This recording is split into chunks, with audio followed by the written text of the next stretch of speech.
Hey kids, and welcome to a brand new series on Rob's Red Hot Spots. I am going to be doing a tutorial series on SimCity 4. SimCity 4 is a fantastic city building game, even though it's over 20 years old at this point. Came out in 2003, which makes it less than 20 years old, but it's over 15 years old, let's say.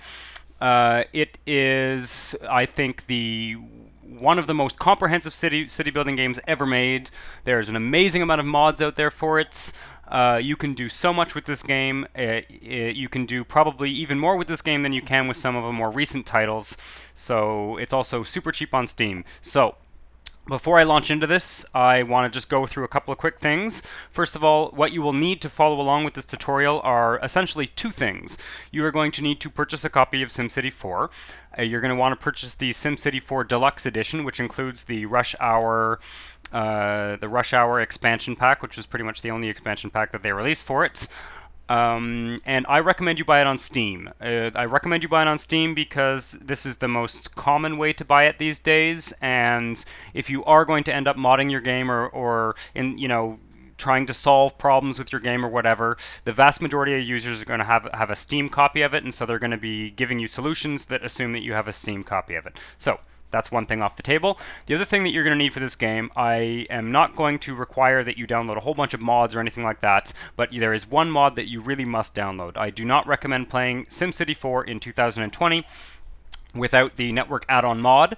It is available for Windows and Mac. I'm showing you the Windows install pages. You can get it from a variety of sources. You can get it from Simtropolis. You have to create a user account to get it, I believe, to download here.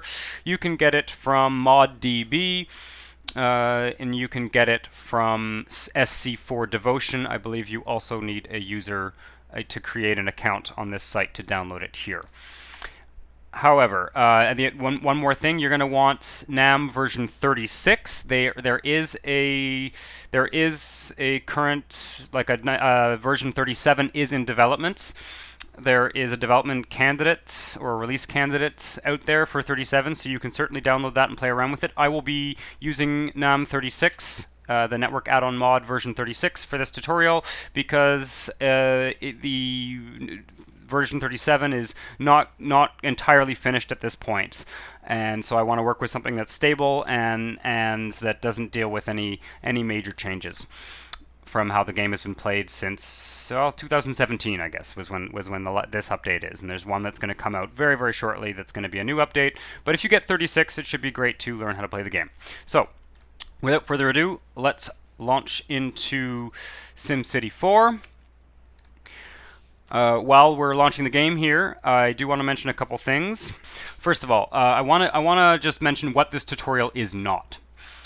This tutorial is not a modding guide, so it is not, the purpose of this tutorial is not to show you how to mod SimCity 4.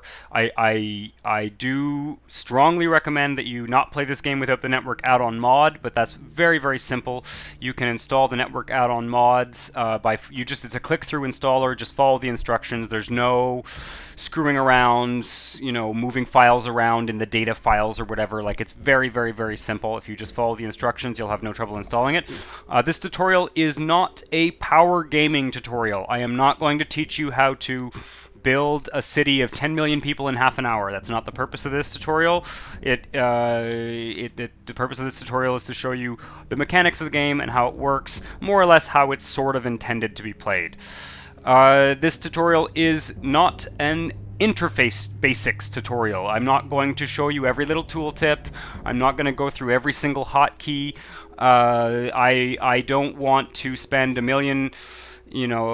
bunch of time showing you every single little button to click to get everywhere. So it does assume a basic knowledge of the game. A lot of that information is the easiest information you can find. Just look up a wiki and you'll get a list of hotkeys. I will point ones out that I think are kind of easy to miss, or that I think are particularly useful, but I'm not going to do an exhaustive tutorial of the SC4 interface. I'm going to focus on the most important parts of it. So, this tutorial is going to be. It's going to be an intermediate tutorial, I'd say. I think that's the best way to describe it. It can be a great guide for totally new beginner players. It will teach you how to build manageable cities, how to build larger cities.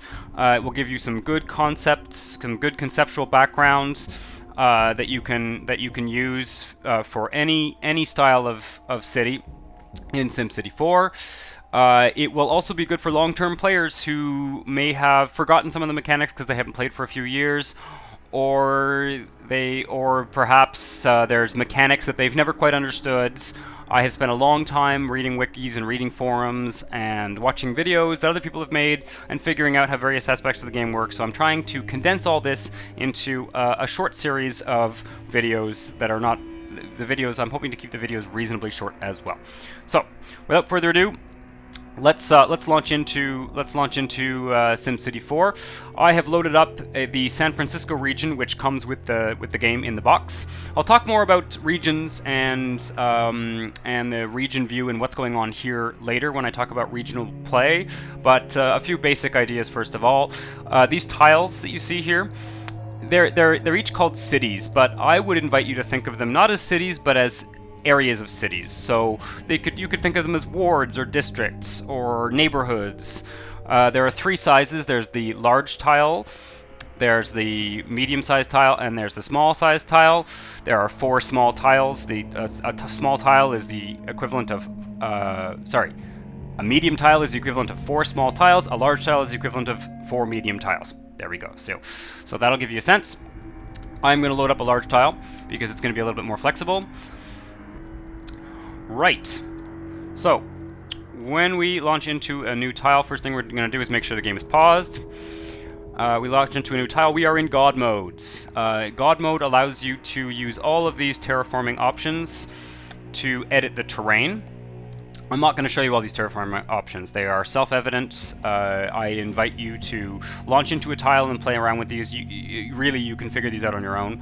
A few things I will point out is you'll see when you open one of these, if you hold Shift, you can make the brush larger, and if you hold Control, you can make the brush smaller. That's the only thing I want to point out there. Quick tip: if you zoom in, the brush will be smaller as well, so you can do that. That's kind of useful. But anyway, I'm not going to get into that. I don't think it's that useful. What I will do is launch into the city right away. The only thing I will say is that if you decide to modify the terrain on the map you're using, as soon as you launch the city, that modification will be permanent. If you decide to demolish your city and leave it, the terrain will still be modified. You'll never get the terrain back as it was when you first start the area. So that's something to think about. Any modifications you make in God mode, which is the mode you start in before you actually found your city, will be permanent. If you do make changes and you don't want to keep them, before you actually found the city, you can click here to exit to region and exit without saving. So that's just a good tip to know. So now you're going to press establish. You're going to press the mayor mode button, which will bring up the establish city dialog. I'm going to name the city Tutorial City, because that's what it is. A few side notes here. Obviously, you won't be able to use the God terraforming tools, like it says in this warning here. You also won't be able to change the difficulty level. You will, however, be able to change the city name or the mayor name by bringing up the cheat console, which I may show you at a later point. Or you can, it's probably, to be perfectly honest, it's probably easy to look that up on your own. I may post a link in the description of the video to a variety of resources such as, cheat codes and things like that. Right, difficulty level. I will go through this because a lot of people don't know what this means, essentially. What difficulty level affects is basically 2 things. It affects the amount of money that you start with in your budget when you found the city, and it affects the starting demand that you have for things. Essentially, those are the most important things that it affects.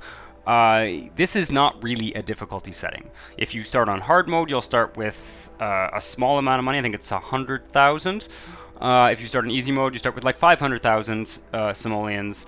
On easy mode, you'll find that there's more demand for growth earlier, so it's easier to grow a city fast. But it doesn't necessarily make it easy, because cities that grow very fast have a lot of problems, and they're not necessarily easier to manage. So I would actually recommend a lot of new players try playing on hard mode, because they're going to be given a small amount of cash that they can carefully manage, and that is going to provide you with some structure so that you just don't go crazy and build a bunch of things that you can't afford.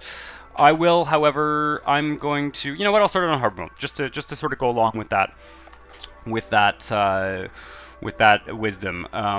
Certainly, once you get more advanced, it's kind of strange. I'm going to advise you, once you get more advanced, and you want to just build big cities really quickly, I might recommend going on to easy mode, but it's not necessarily an easier way to play the game. These settings are kind of strange in that way. So let's establish our city. We get fireworks. All right, I'm going to launch right in here, so I'm not going to go through all of the interface. There are plenty of guides out there that will show you the basic interface. I am going to go step by step what I think you should do when you first start a city, especially if you're new at the game. Some of these steps you might feel like oh, I can skip that, I know how to do that. Well, by all means, skip it in the video, skip to the next video if you feel like you know all this. There's no problem at all there, no obligation to watch everything if you feel like you've covered this off, but I'm gonna give you a few steps that I think are really a good idea when you build your first city. Or if you're trying to brush up on your skills. So the first thing you're going to do is you're going to place a power plant. Everything in SimCity requires electricity. SimCity 4 models cities in so many amazing ways. It does not model cities before the age of electricity. So I would recommend for pretty much anybody who's beginning in the game to use a coal power plant. The coal plant is the cheapest power plant, and it's going to allow you to manage your budget a lot easier. Now, when you place your power plant, generally speaking, you want to be placing your power plant in usually one of the corners of the map. On the edge of the map, on the corner of the map, or regardless of whether it's a corner or the edge, an area where you don't plan on building, where you don't want people to be living, because power plants generate a lot of pollution, and people don't like to live near pollution, and it creates all sorts of problems. So, with that in mind, I'm going to put it actually up here. I think that's a decent spot on this map. I will be talking more about city planning and how to plan out a region and how to figure out where the best places to start a city on any given map are in a video that's in an incoming video, let's say. So I'm going to plop this down here. By the way, this is a useful hotkey. The end and home keys are used to rotate buildings. So this is what you call a ploppable building, in the sense that it doesn't build up from a zone. It just plops down right away. So you can rotate ploppable buildings with the home and end key. That's a very useful key. Let's put that down. Now, power plants should have roads. The reason power plants need roads, they function. They just need roads. I'll stop myself there. They basically just need roads. They can function without roads to some degree, but you should have a road, because if they catch fire, then you need a road for the fire trucks to get to them, essentially. On that note, when you're first starting a city, I would recommend building a fire station. Build a fire station near your power plant.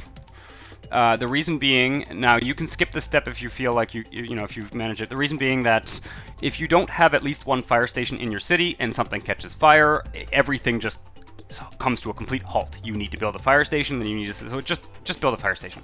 Small fire station. It will cost you money, but you can afford it. All right, so you can see here, yeah, we started with 100,000. This thing costs us 10,000. This thing costs us like 250. Okay. I'm gonna make a little parenthesis now, because I forgot to mention something. I am playing with the network add-on mod, so you're gonna see all this stuff in here. You'll probably have that too if you have the network add-on mod. I'm gonna mostly stick to the vanilla or base game options in terms of all of this transportation infrastructure and some of these buildings and stuff. I also have a few other mods installed, but what I'm going to be talking about in this video is not going to affect, if you see anything in these menus that's like, oh my god, what's that? I don't have that. Well, it's probably because it's a mod, and I invite you to just overlook that, okay? I'm going to focus on things that you definitely will have if you at the very least have the base game and the network add-on mod installation. And I'll try and use the most common vanilla streets and everything. I'll try not to use any complicated puzzle pieces because I want you guys to be able to play the game without having to learn all this complicated stuff. I may do an advanced tutorial on some of the features of the network add-on mod at a later time. So we've got our fire station, we've got our coal plants. The next thing I'm going to do is build a large-ish, low-density residential zone. You may want to go straight to medium density for the purpose of demonstration. I'm going to start with low-density residential. A few tips here. This is kind of edging into interface basics, to be perfectly honest, but I will go into it. If I click and drag with the left-click button, I can build a zone. There is a maximum size of the zone I can build. It will place streets automatically. Okay, so I'm actually going to go ahead and do that, just because it's going to save a bit of time. But there are other ways to do this. One is that you can hold the shift key, and you see it prevents it from creating roads. Now, if you look at all these little zones, the arrows need to be pointing towards a street. Okay, that's again, those are real basics. So a zone like this doesn't work because you can see that there are arrows that aren't pointing towards streets in it, so you need to kind of have the zones hug the streets. And this is the best way to zone, in my opinion. Hold down the shift key, build your roads manually, build your streets, manually. Hold down the shift key and drag like that. You can also hold down the control key, which for some reason is bringing up my language interface in Windows, and that will allow you to build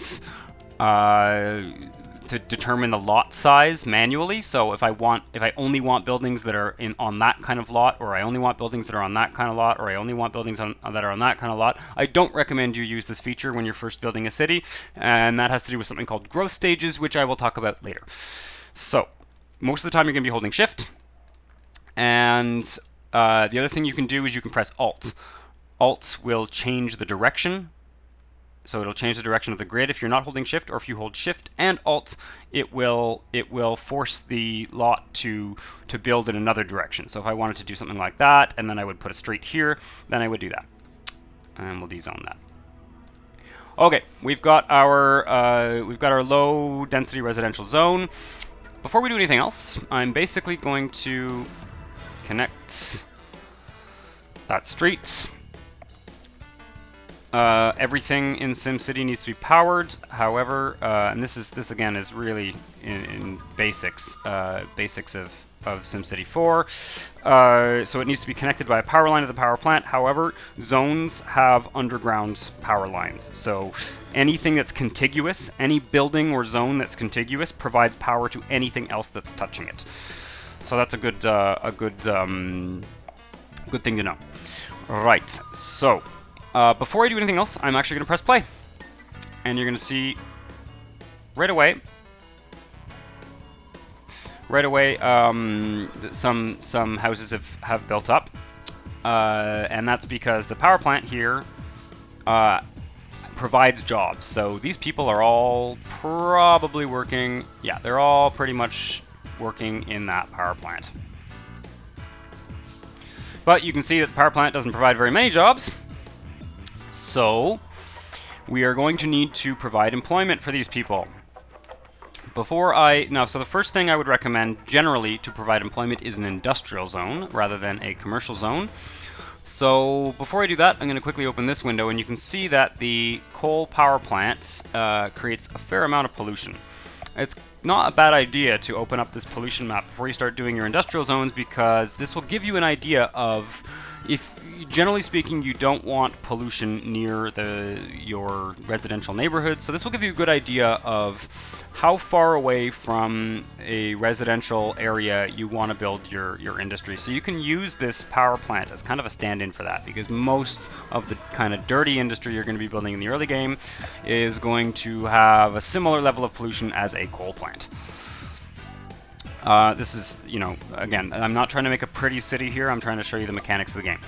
So, Next, I would recommend that you build a medium industrial zone. I'm not going to deal with agriculture in this video. Agriculture is a bit wonky in this game, so I'm going to go with industry. I may make a future video about how agriculture works in the game, how you can make it work better, etc., etc., etc.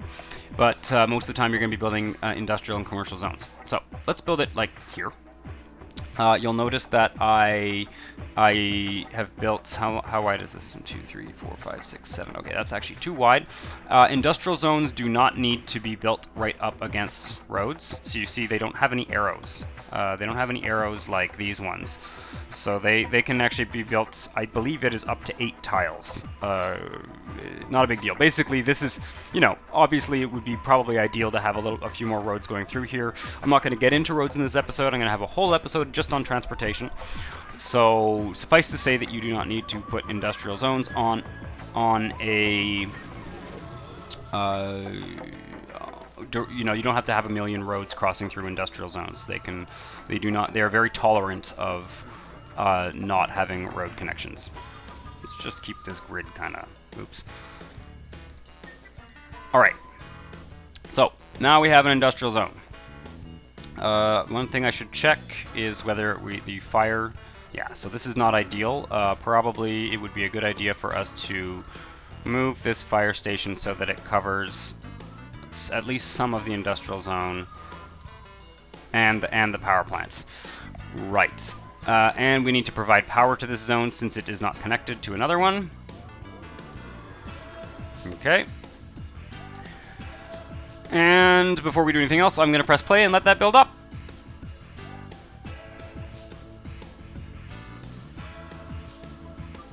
This is the bare minimum what you need for a city to start. You need power, you need jobs, and you need residential zones.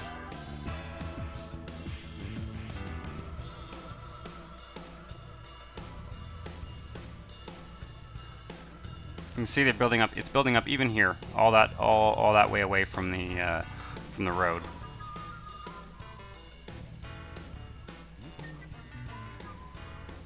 Okay, let's stop the clock.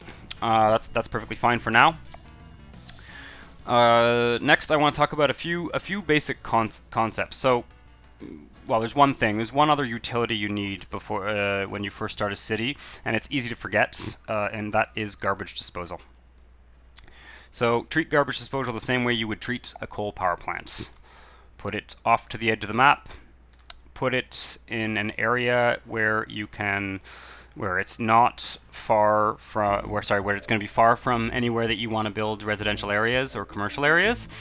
And also don't, I'm going to use the vanilla landfill zone here.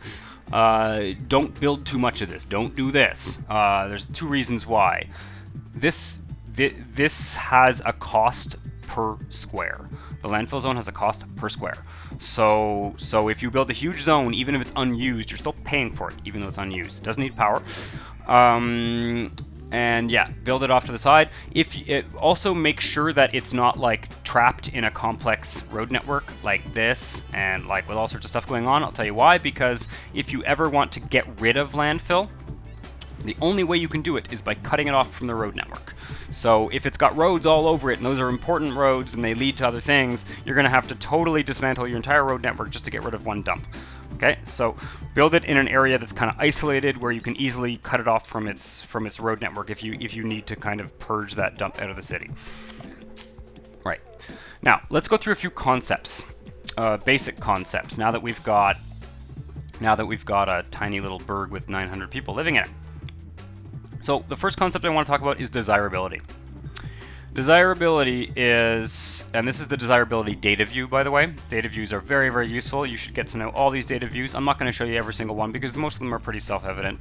But desirability is whether people of certain classes, social classes, and wealth levels essentially, and also different employment functions want to move to certain areas. So you can see these are all the different zone types that are in, these are all the different resident and job types that are in SimCity 4. So let's go through those quickly. For residential, we have low wealth, medium wealth, and high wealth. For commercial, we have low wealth, commercial services. CS is commercial services, so that's retail. Retail shops, boutiques, stores, restaurants, stuff like that. Commercial services, low wealth, medium wealth, and high wealth. And then we have commercial office. It has medium wealth and high wealth. There are no low wealth commercial offices. This is kind of a higher order commercial services, basically. And then you've also got agriculture, which is an industry zone. You've got dirty industry, medium industry, manufacturing industry. The M, dirty, dense, M, it's confusing, but it's dirty industry, manufacturing industry, and high tech.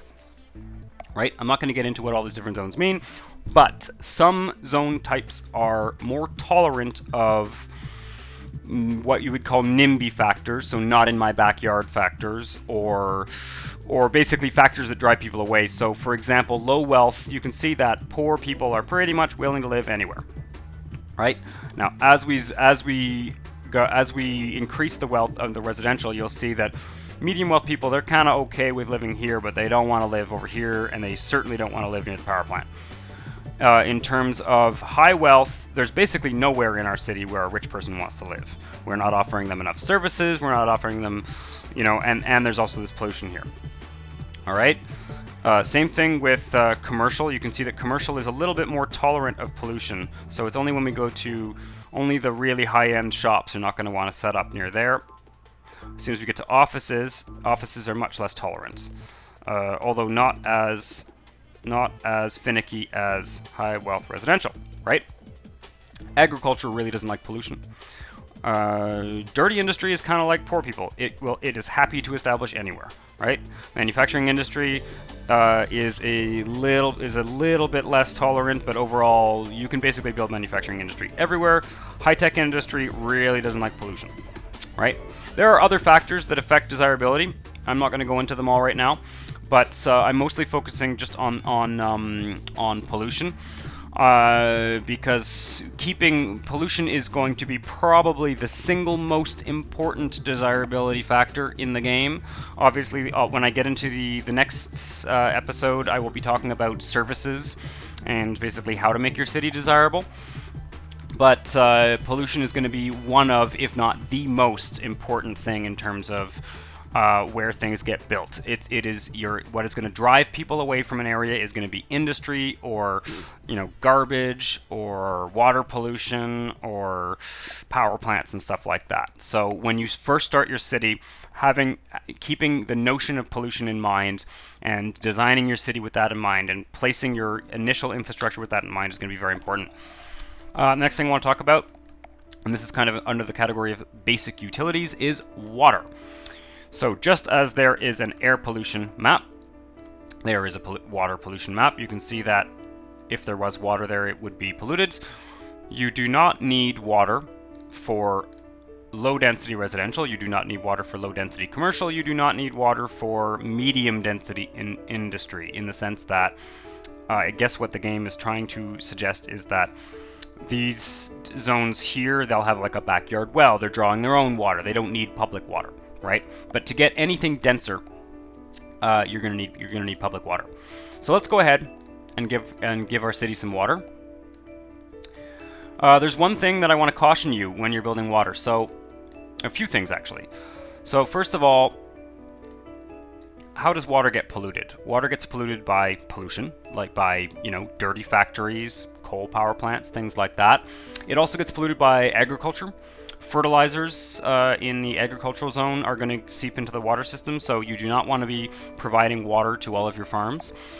And yeah, that's mainly it, right? So it's going to be pollution, high pollution areas, and agricultural areas as well.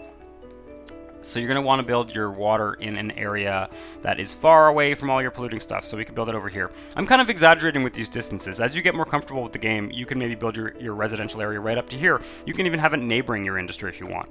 There's reasons to do that, but I'm going to kind of just focus on certain things to keep it simple. One of the things you should keep in mind is that if we look at this power plant here, well, obviously we're spending a lot of money on it. We're only using 500 out of its capacity of 6,000, roughly.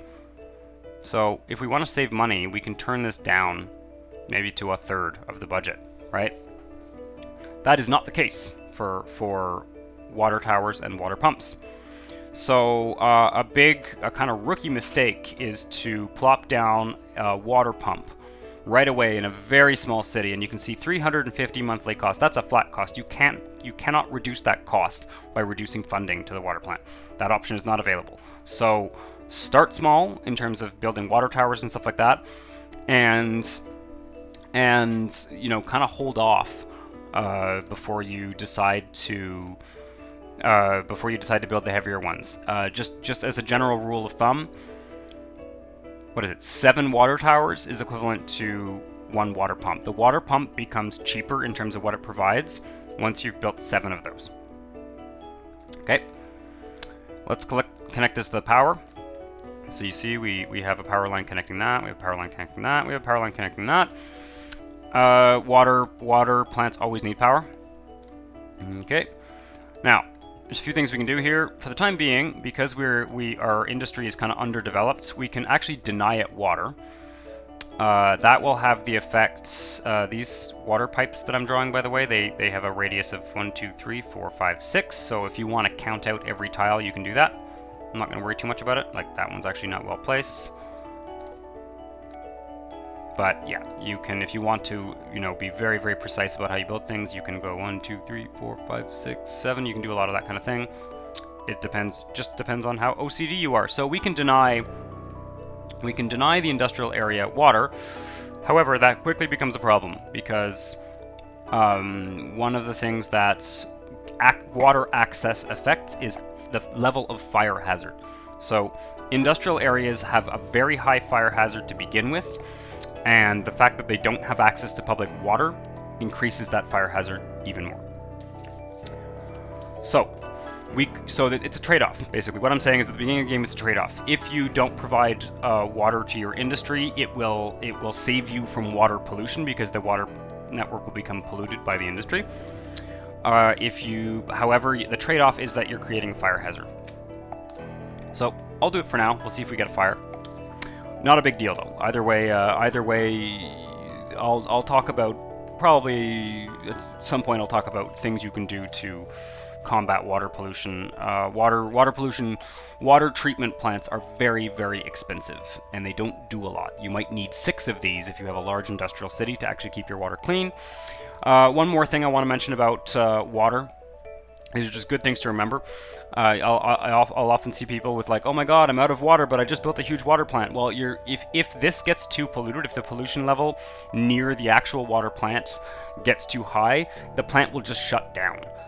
Basically, they turn it off. They're like, this water isn't safe to drink. They turn it off, and then you have no water for anybody.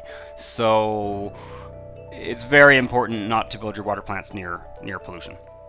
Okay, so that goes through our basic utilities. I'm going to just unpause and let this city build up.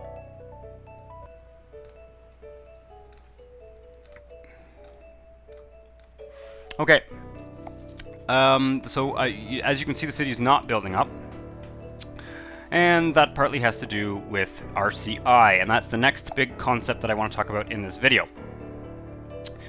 There are 3, as I've mentioned before, there are 3 types of zones, broad categories of zones, if you will, in SimCity 4: residential, commercial, and industrial, and there are subtypes within those. Keep in mind that this is income. You see the little simoleon symbol there? I know it's tiny, same symbol as there. So there are 3 wealth levels. Those have nothing to do with the density, okay? Keep that in mind. So, basically, when I click on this, this is the RCI indicator, and this is giving you a broad sense of what your city wants. When I open it up, I get a detailed view, and that view can also be accessed in the data views. Where is it? I never do it this way, of course. Maybe it's here. Yeah, here. Okay, it's actually in the graphs, right? But you can access it quicker by just clicking on that. Each type of zone even the subcategories influence the demand for the others. So when we have basically, if there's too much of a residential zone and not enough jobs, they need jobs. There's two types of jobs. There's industry and commercial. Industry and commercial also affect one another. So, and that has to do with the next thing I want to talk about, which is demand caps. But just to reiterate in terms of demand. Basically, if you find that your a basic simplistic principle is that if you find that your residential areas are not growing, you probably need to develop more jobs. If you find that your jobs, either commercial or industrial, are not growing, you probably need to develop more residential. The next concept, which is more, so I'm going to build some commercial. Generally, it's not a bad idea to put commercial in between. Oops. It's generally not a bad idea to put commercial in between the residential and the industrial area, because commercial likes traffic. Commercial areas thrive in high traffic areas. They don't like pollution, but they're somewhat more tolerant of that. Okay, so as soon as we build the commercial, we get more residential development, we get more industrial development. So when I talk about demand cap, if you're reading forums and you're trying to solve a problem in this game, you're going to see that term thrown around a lot, and it's fairly important that you understand what it means. Oops. It's fairly important that you understand what it means. Basically, in SimCity 4, there is a hard limit to how much demands any given city tile will generate, especially for certain types of demand. So residential demand will have a cap. The cap is in terms of the number of the total number of citizens in this city tile. We can see that by going to jobs and pop. And I don't know, I'm not going to tell you what the specific thresholds and caps are in the game. But it's not that important. What's important is that you understand that there is a cap and that you know how to solve it if you feel like you've hit the cap. So if nothing is developing and you don't know why, it's probably because you've hit a demand cap. So I want to go through the demand caps for the different types of zones. So the residential demand cap is going to be affected by essentially how many amenities you have in the city, and the easiest way to raise the residential demand cap is to build more parks. So if you find that for some reason you can't get any, you've got tons of jobs, you've got unused job zones, but you cannot get any more Sims to move into your city, that's probably because you don't have any parks or you don't have enough parks. So, plop down a bunch of these open grass areas or parks or whatever kind of park you want to do, just plop them down, find a good place to do it. Parks also increase desirability, which we'll talk about in the episode on services and desirability.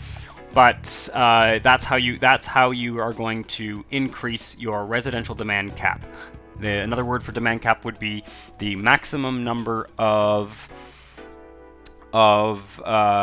residents or jobs as a certain city will support. Now, commercial services do not have a demand cap. They are determined by a combination of how many Sims you have in your city, what the wealth of those Sims is, as well as I believe that manufacturing and dirty industry also stimulates commercial demand. But essentially, the most important thing to remember is that if you need to have a certain number of reasonably well-educated Sims to attract commercial services. If you don't have those, you won't hit a cap, but they just won't be in demand.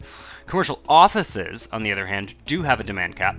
Commercial office demand cap is affected by how many neighbor connections you have, and it is increased by certain types of connections more than others. So if we have a highway connection to a neighboring city, if we have a rail connection to a neighboring city, it's gonna increase the demand cap by more than if we have a road or an avenue connection to a neighboring city.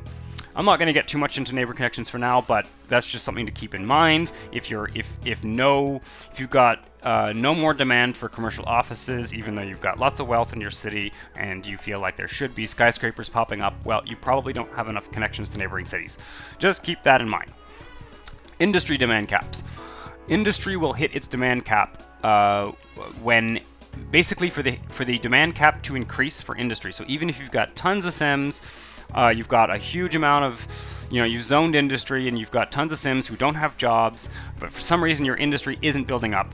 Industry demand cap. Industry is limited essentially. It has to go off the map. So similar to commercial offices, industry the freight trucks have to leave the map for the demand to be generated. So what you would need to do is create a road connection so that your freight can move off the map. It can also be a rail connection. Anything that allows freight trucks or freight trains to move off the map will allow your industrial, will provide you with industrial demand cap relief, essentially. It will basically, the cap increases as a function of how much freight is leaving the map. So those are important concepts to remember. Very, very important, and it's going to solve a lot of problems. Sometimes you're going to be doing very well in a city, and you're just going to hit this cap, and you're just like, why is this industry not developing? And often it's going to be a demand cap, so you got to think about that. Right.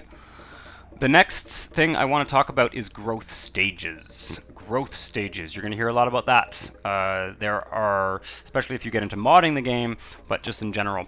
In SimCity 4, there are, if I recall correctly, there are 7, is it 8 or 7? It doesn't matter. There are 7 growth stages. Growth stages are basically thresholds where if you cross a certain amount of population, not for this one city tile, but for the whole region, it will start to build denser buildings. So if I zone this medium density, right away, we've given it water, so it can go to medium density. We haven't given water to the industry. That's not a big deal. It will start to build apartment buildings. Now, once I get above a certain population, I'm just going to increase my power funding. Once I get above a certain population, it will start to build bigger apartment buildings. And once I get to a certain regional population, it will start to build even bigger apartment buildings.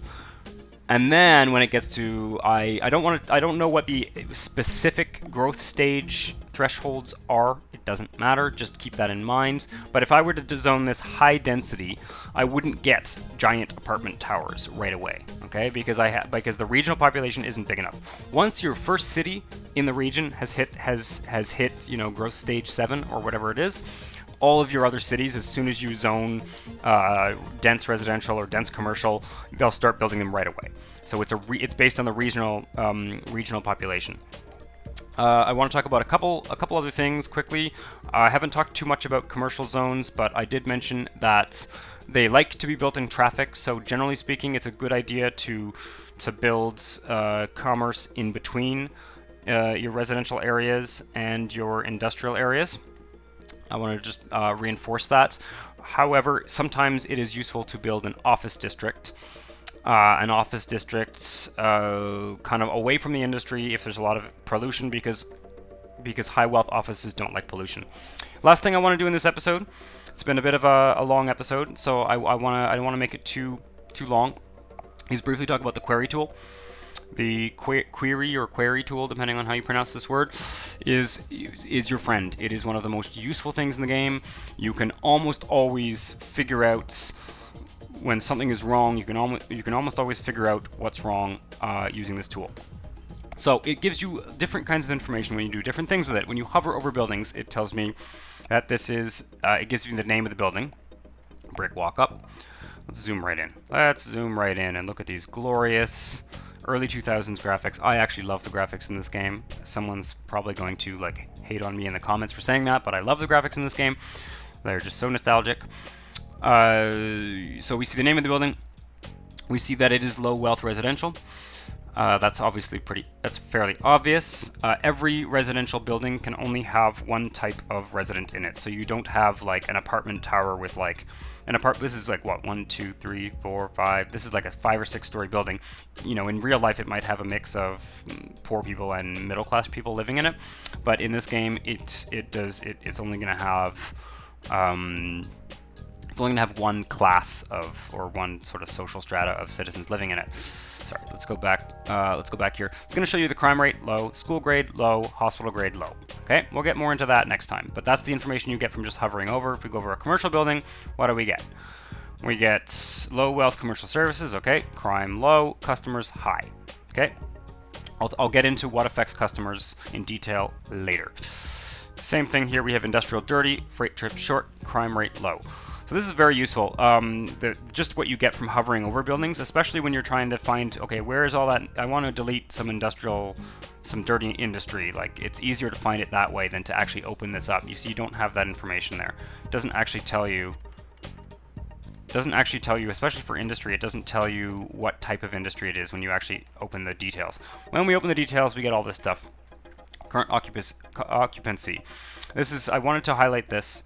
So this building has an occupancy capacity of 53,000. It is a low wealth building, and it is at 48 out of 53 of its capacity. So there's a few free apartments in there, apartments for rent, let's say. We can see the mayor approval rating. Don't worry about that too much. It is a thing, but it's not very important, especially as you get on in the game. Land value's low. Land value's not that important. I'll maybe talk about land value later, but basically poor people will not move into high land value areas. The opposite is not as big a deal. It has power. It is watered. Desirability factors. And then you've got all your desirability factors there. So very, very, very useful. The other thing I wanted to point out, the main thing I want to talk about, I don't want to get into desirability factors in this video. But I just want to highlight the concept that every single resident in these buildings has a job. And that job is not just imaginary, it's somewhere on this map. So, you can click here. This is the route query button, which is also your friend. You should use this constantly. You get to know your city by doing this. Let's pick on one of these. Let's click on one of these apartment buildings. We can see that they are all commuting by car because we haven't provided any mass transit options. We click on this and we see where they're going to work. Right? This is useful for two reasons. First of all, it's going to help you plan your transportation networks. More on that later. Second of all, it's going to help you plan your city. It's going to help you plan where people are, where to build stuff. Get a sense of how people are behaving and where they're going. So it'll help you plan where you need transportation industry, but also where to zone. See here, if we click on this one, when we click on a workplace, so either a commercial or an industrial building, what we see is where all the people that work there are coming from. We can see we've got some walkers here. I'll get into transit later. There we go. Now we can see freight is going off the map into that corner. That blue line, here's the legend here. Freight is going off the map, so that's very important. If freight is not leaving the map, we will hit a hard cap for industry. So that wraps up the first episode of this tutorial. I hope that's useful. Next episode, I will be back and I will be talking about services you can offer your city and how best to offer those services without going bloody bankrupt. And I will also be talking about desirability factors and getting a little bit more in depth in terms of how we encourage different types of zones to build and where we can build them. So I hope this is useful for you all. If you like the video, please like the video, or please click the like button and follow my channel if you want to see more. I also have an ongoing Let's Play series on a region called Plantation Bay, where I've taken a city from a very small rural agricultural city and I'm slowly turning it into a metropolis. So if you want to see more SimCity for gameplay and you want to see some of this stuff kind of put into action concretely, then please go check out my Let's Play. But thanks for watching, and I'll see you next time. Ciao.